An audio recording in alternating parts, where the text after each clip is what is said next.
Sir actually మీ release date April 18th. అందరికి తెలిసి April 18th ఇంకొక పెద్ద సినిమా కూడా రిలీజ్ అవుతుంది. సో దానికి పోటీగానే అనొచ్చు. ఎందుకంటే సరిసమానంగా వస్తుంటే. అంటే మీ సినిమా మీద మీకున్న నమ్మకం ఏంటి? అండ్ పర్టిక్యులర్‌గా ఆ డేట్‌కి రావడానికి రీజన్ ఏంటి? పర్టికులర్‌గా డేట్ రావడానికి ఏం లేదు. మేము ముందుండి అనుకున్న డేటే అది 18th అని. అంటే వీళ్ళు తర్వాత అనౌన్స్ చేసినట్టున్నారు. కానీ మా సినిమాకు కూడా ఆదరణ దొరుకుతుందని, కొత్త సినిమాలు ఎప్పుడు ప్రేక్షకులు ఆదరిస్తారని అనుకుని ఆ నమ్మకంతోనే సినిమా రిలీజ్ చేస్తున్నాం 18th రోజు. Okay. All the very best sir. Thank you very much అండి. కృష్ణవేణి గారు. సో మీకైతే లిరిసిస్ట్‌గా ఇంకొక అవతారంలోకి వచ్చారు కాబట్టి సో మీకెలా అనిపించింది? అండ్ ఆపర్చునిటీ రాంగానే what was your first opinion ఏంటి? అంటే జనాల్ని నేను మెప్పించగలను అని ఒక సెల్ఫ్ కాన్ఫిడెన్స్ మీలో అప్పుడే బిల్డ్ అయిందా ఏంటి? How it? నేను యాక్చువల్‌గా ఫస్ట్ సాంగ్ 'మెరిసే మెరిసే'కి చేశాను. 'హుషారు హీరో' అది ఓటీటీ. తర్వాత 'జట్టి' అని ఒక సినిమా వచ్చింది. అందులో రాశాను. ఆ ప్రయాణంలో భాగంగా అనేక ప్రైవేట్ సాంగ్స్ రాస్తున్న క్రమంలో ఒకటి సురేష్ బొబ్బిలి గారి మ్యూజిక్ డైరెక్షన్‌లో నేను లిరిక్స్ రాశాను. అంతే అక్కడ రికార్డింగ్ టైంలో నేను వెళ్ళాల్సి ఉండే గనుక వెళ్ళా. ఆ తర్వాత ఇంకా మళ్ళీ నేను మామూలుగా నా మీడియా వర్క్స్‌లో ఉన్నా. ఒకరోజు తిరుపతి గారి నుంచి కాలొచ్చింది నాకు. ఇలా సురేష్ బొబ్బిలి గారు లిరిసిస్ట్ కావాలంటే మీ నేమ్ రిఫర్ చేశారు. పలానా సిట్యుయేషన్ బతుకమ్మ సిట్యుయేషన్‌లో వచ్చే మీ ట్రైలర్‌లో చూసిన ఫస్ట్ సీన్ అక్కడ ఉంటుంది అని. నేను తెలంగాణ ప్రాంత అమ్మాయిని. నాకొచ్చింది కూడా తెలంగాణకు సంబంధించి బతుకమ్మ పాటే గనక వెంటనే 1, 2 డేస్ అనుకుంటాను కదా! సురేష్ గారు 1, 2 డేస్‌లో లిరిక్స్ ఇచ్చాం. చిన్న చిన్న చేంజెస్ ఉంటే చేసినాం. నేను షాక్ అయినా. ఎప్పుడో సురేష్ బొబ్బిలి గారికి ఏదో పాట రాసినా, మళ్ళీ నాకు సురేష్ బొబ్బిలి గారు కూడా చెప్పలేదు. తిరుపతి గారు డైరెక్ట్ ఫోన్ చేసి సురేష్ గారు మిమ్మల్ని రికమెండ్ చేసిరన్నారు. వచ్చింది. దానికి ప్రధానమైన క్రెడిట్ యాజ్ యూజువల్ బతుకమ్మ పాటలంటేనే బ్రాండ్ సురేష్ బొబ్బిలి గారు. అసలు ఫస్ట్ తెలంగాణలో బతుకమ్మ పాటల కల్చర్ తెచ్చిందే ఆయన. అద్భుతమైన ట్యూన్ ఇచ్చారు. బలమంతా ట్యూనే. దానికి నేను లిరిక్స్ అందించిన అంతే. రివీల్ చేశారు మావయ్య అని చెప్పి. మరి మావయ్యని నెక్స్ట్ ప్రెస్ మీట్ అంటే మావయ్య మామూలుగా ఈవెంట్స్‌కి రావటం అది ఇంట్రెస్ట్ ఉండదు. జస్ట్ మేబీ ఇన్‌స్టాగ్రామ్ ఇందులో పోస్ట్ చేస్తారేమో. రావటం అయితే ఉండదండి. ఎందుకంటే ఆయనకి ఇంట్రెస్ట్ ఉండదు. ఎందుకంటే ఆయన ఆడియో ఫంక్షన్‌కి ఆయన ఎళ్ళరు. ఈజ్ ప్రైవేట్ పర్సన్ బయట. మనోజ్ గారు congrats first of all. Trailer చాలా బాగుంది. అండ్ అంటే చాలా సినిమాలు వస్తుంటాయి. బట్ గొప్ప సినిమాలు అనేవి తక్కువ వస్తాయి. సో అది ఆడిందా లేదా తెలియదు. మన కెరియర్‌లో బెస్ట్ మూవీ అవుతాయి అనమాట కొన్ని. అలాంటి మూవీ అనుకుంటాను మీకు ఇది. అండ్ అంటే ఎవరైనా మనకి ఎవరైనా తెలిస్తే నాకు అతను తెలుసు, ఆ డైరెక్టర్ తెలుసు, హీరో తెలుసు అంటారు. బట్ అంటే రవితేజ గారు మీ మావయ్య ఏంటి కూడా అంటే ప్రమోషన్ టైంలో కానీ సమ్ టైమ్స్‌లో ఎందుకు మీరు చెప్పుకోలేదు? అంటే మీ మూవీకి ఇంకొంచెం ప్లస్ అవుతది కదా! రీసెంట్ గా చూసుకుంటే అంటే చిన్న చిన్న సినిమాలకు కూడా పెద్ద హీరోలు వచ్చి ప్రీ రిలీజ్ ఈవెంట్ లో కూడా మాట్లాడడం చూస్తున్నాం. సో అదే ఆయనకి అలా ఆయన పాలసీ ఏంటంటే ఎవరు సొంతంగా రావాలని. సో అది యూజ్ చేసుకుంటూ అది ఇష్టం ఉంటుంది. మేబీ కొంచెం మన సక్సెస్ అయిన తర్వాత ఆయన సపోర్ట్ ఇస్తారేమో. ఇనిషియల్ గా ఇవ్వటం అనేది ఆయనకి ఇంట్రెస్ట్ ఉండదు. ఎంచుకుంటారని చెప్పారు డైరెక్టర్ గారు. బిఫోర్ మీ మూవీ కూడా అంతే సెలెక్టెడ్ గా ఉంది. సో దీంట్లో ఎంచుకోవడానికి స్పెసిఫిక్ రీజన్ ఏంటి? అది ఏ పాయింట్ బాగా కనెక్ట్ అయింది మీకు? నాకు ఇందులో పాయింట్ కనెక్ట్ అవ్వడం అంటే నేను ఇప్పటివరకు ఇలాంటి రోల్ చేయలేదు. అంటే ముందు ఆల్రెడీ చేసున్నా ఒక 2 క్యారెక్టర్స్. అవి కూడా విలేజ్ బ్యాక్గ్రౌండ్ టైపే ఉంటాయి. But this is like complete different అనమాట. చెప్పా కదా, you can see me here, you can see me on the poster. అక్కడ ఎలా ఉన్నాను, ఇక్కడ ఎలా ఉన్నాను, కంప్లీట్ వేరియేషన్ ఉంటుంది. సో అది చూస్తే మీకు అర్థమవుతుంది. మెయిన్ ఆ క్యారెక్టరైజేషన్ నచ్చి నేను చేశా. లేదంటే ఫస్టేనే అడిగాను అనమాట, సార్ నేను ఎలా చేయను అలా చేయను అంటే, పర్లేదండి నేను అదే చెప్తున్నారు, నేను డ్రెస్సింగ్ చూపించాను మేడంకి అప్పుడే ఒప్పుకున్నారంటే దాన్ని అడిగాను అనమాట. 4 years గ్యాప్ అయింది ఇప్పటి వరకు. చాలా మంది ఈగర్లీ వెయిట్ చేస్తుంటారు. అంటే 1 month 2 months లోనే వస్తే బాగుంది అన్నట్టుంటది. ఇంత లాంగ్ టైం కదా, ఎలా అనిపించింది మీకు ఆ గ్యాప్ లో? అంటే ఈ గ్యాప్ లో నేను మిగిలిన చేసుకున్నాను కాబట్టి ఐ ఫెల్ట్ లైక్, బట్ ఇది ఫస్ట్ వచ్చి ఉంటే బాగుండు. ఎందుకంటే ఇందులో నాకు యాక్టింగ్ స్కోప్ ఎక్కువ. మిగిలిన మూవీస్ తో కంపేర్ చేసుకుంటే ఇది యాక్టింగ్ స్కోప్ చాలా ఎక్కువ ఉంటుంది అనమాట. దాన్ని నేను ప్రూవ్ చేసుకోవడానికి ఈ మూవీ చాలా యూజ్ అవుద్ది. సో ఇది రిలీజ్ అయితే చూడాలి ఎలా ఉంటుందో రెస్పాన్స్. డైరెక్టర్ గారు ఆ డిసప్పాయింట్ అనేది 18th మనకి క్లియర్ చేస్తుందని అనుకుంటున్నాం. ఎందుకంటే బెస్ట్ మూవీ, మంచి మూవీ ఎప్పుడు వచ్చినా ఆడియన్స్ మోసం చేయరు ఎవరు చేసినా. సో అలాంటి మంచి మూవీ అవుతుంది అనుకుంటాను. అండ్ అంటే మనం బిజినెస్ పాయింట్ ఆఫ్ నుండి మాట్లాడుకుంటే కొన్ని సినిమాలు ఈ మధ్యన రిలీజ్కి ముందే ఓటీటీకి అమ్మేయడం, సో అవన్నీ క్లియర్ చేసుకుని థియేటర్గా వెళ్తున్నారు.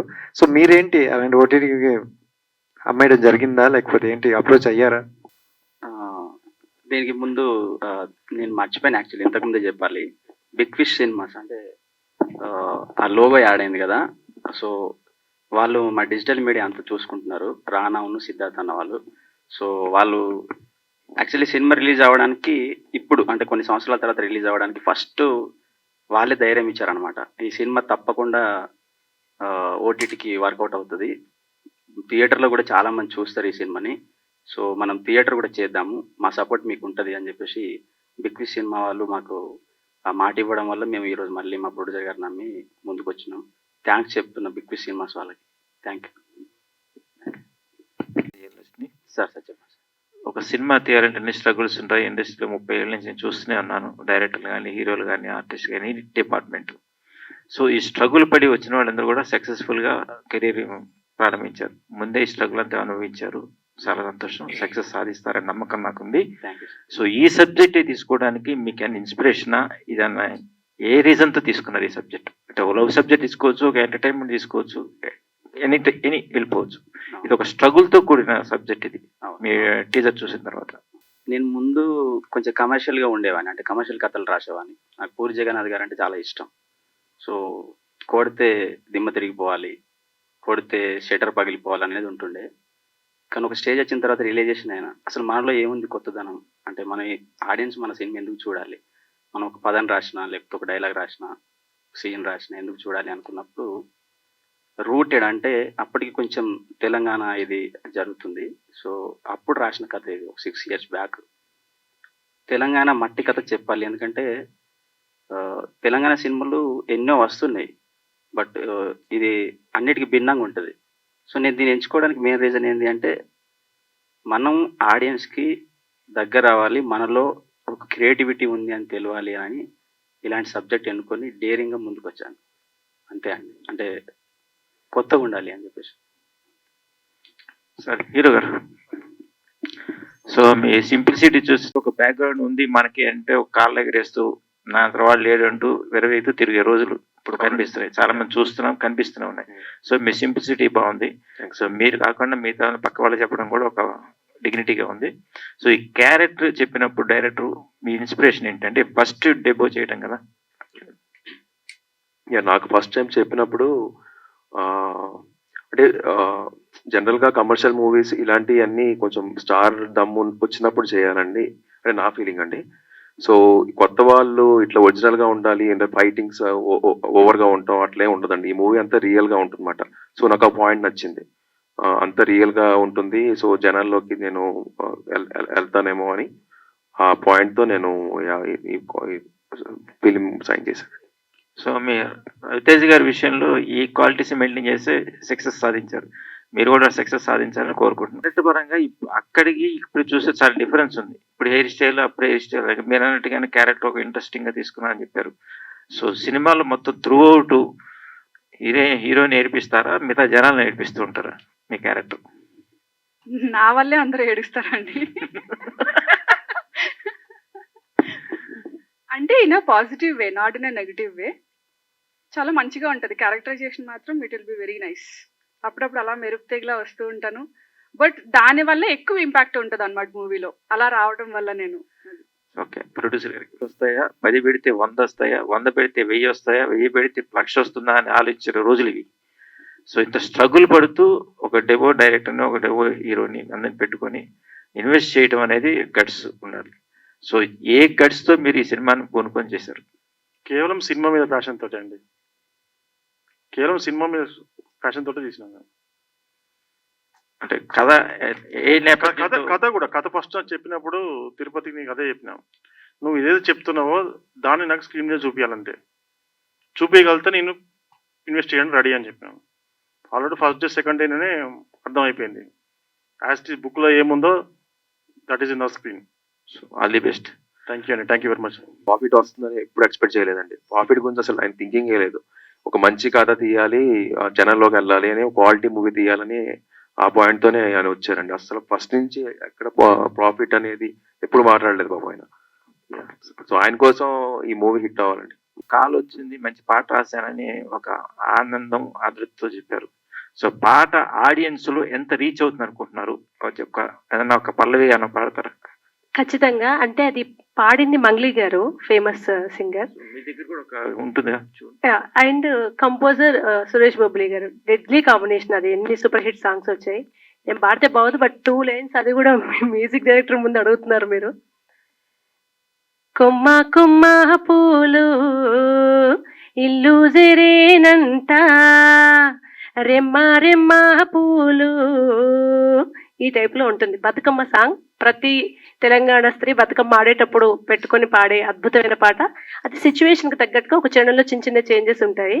అండ్ సురేష్ బొబ్బిలి గారికి అండ్ తిరుపతి గారికి, భాస్కర్ గారికి మీరు అడిగిన సందర్భంగా మళ్ళీ నేను థ్యాంక్స్ చెప్తున్నా. మా పెన్ను దగ్గరికి రావాలి. దానికి మా టాలెంట్ కన్నా అదృష్టం ఎక్కువ అవసరం. ఎందుకంటే మహనీయులు ఎంతో మంది ఉన్నారు మా పైన, అయినా నన్ను ఎంచుకోవడం నిజంగా మళ్ళీ మళ్ళీ థ్యాంక్స్ అండి మీకు. సో మీ సాహిత్యంలో ఒక విలువ ఉంది. అవి హీరోని ఎంచుకొని అన్ని అయిపోయిన తర్వాత మ్యూజిక్ ఎవరిని పెట్టుకోవాలి, ఏం చేసుకోవాలి, ఎలా చేయాలి అనేది ఒక సిస్టమ్ రన్ అవుతుంటుంది.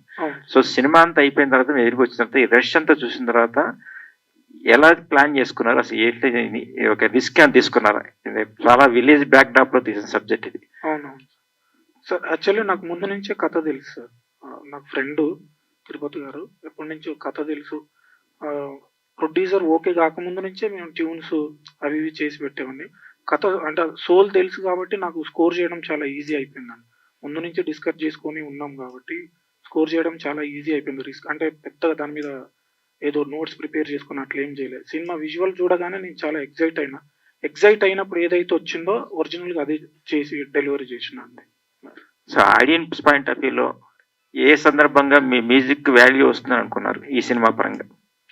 త్రూఅవుట్ ఫిలిం చాలా బాగుంటుందండి. పర్టికులర్గా love scenes and brother and అంటే ఇద్దరు బ్రదర్స్ మధ్యలో ఉండే సెంటిమెంట్, మదర్కి సన్కి మధ్యలో ఉండే సెంటిమెంట్, లవర్స్ మధ్యలో ఉండే ఆ ఎమోషన్ కానీ చాలా బాగా వర్కౌట్ అయిందండి యాక్చువల్లీ.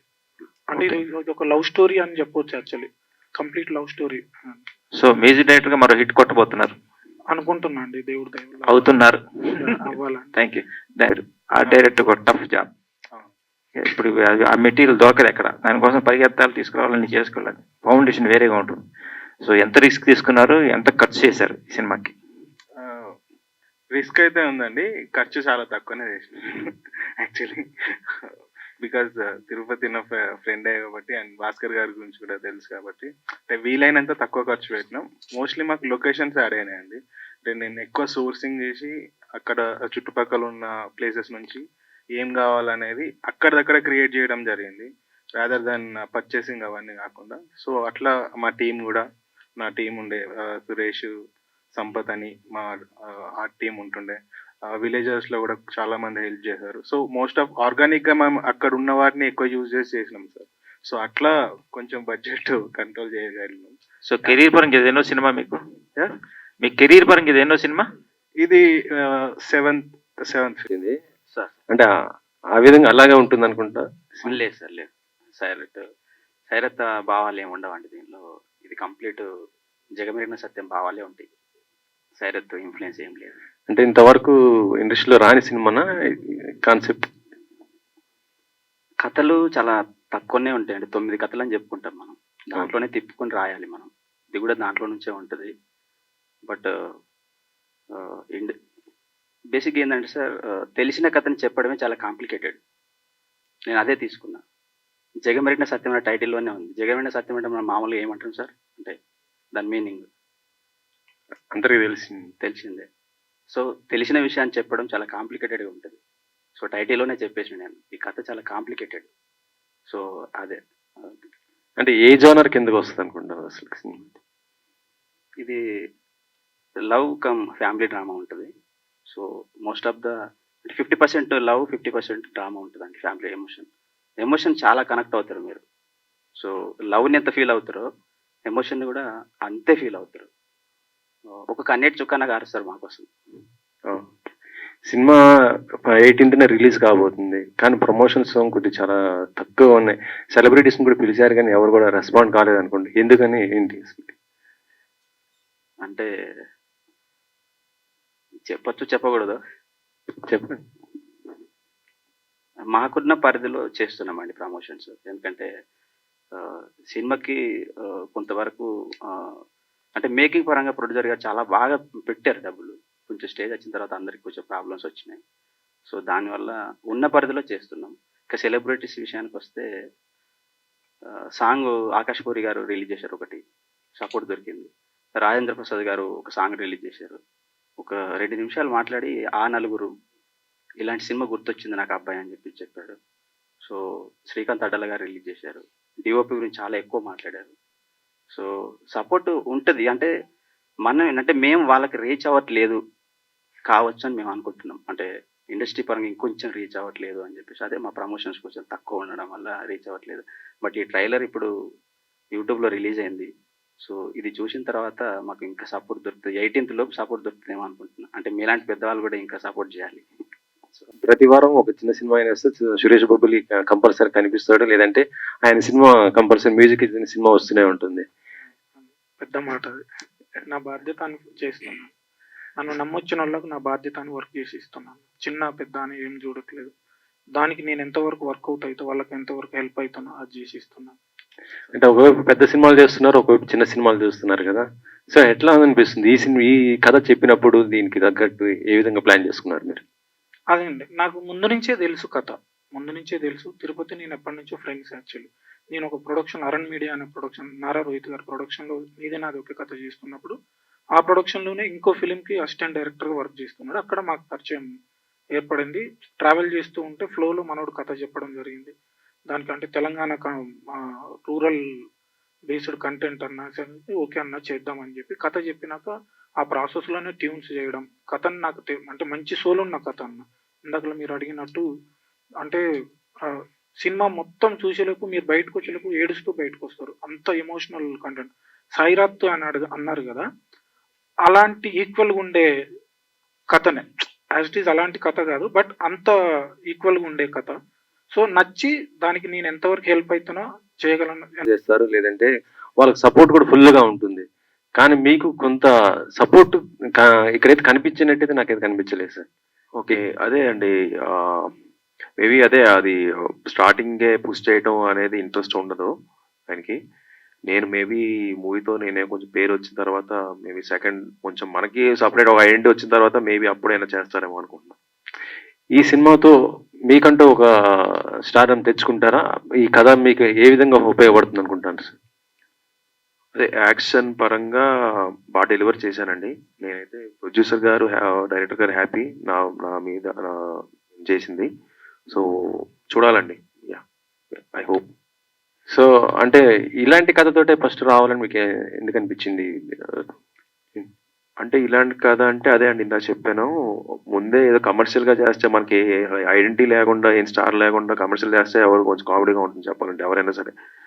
కొంచెం మనం ఒక ఐడెంటిటీ తెచ్చుకున్న తర్వాత కొంచెం వేరే సబ్జెక్టులు టచ్ చేయడం బాగుంటుంది.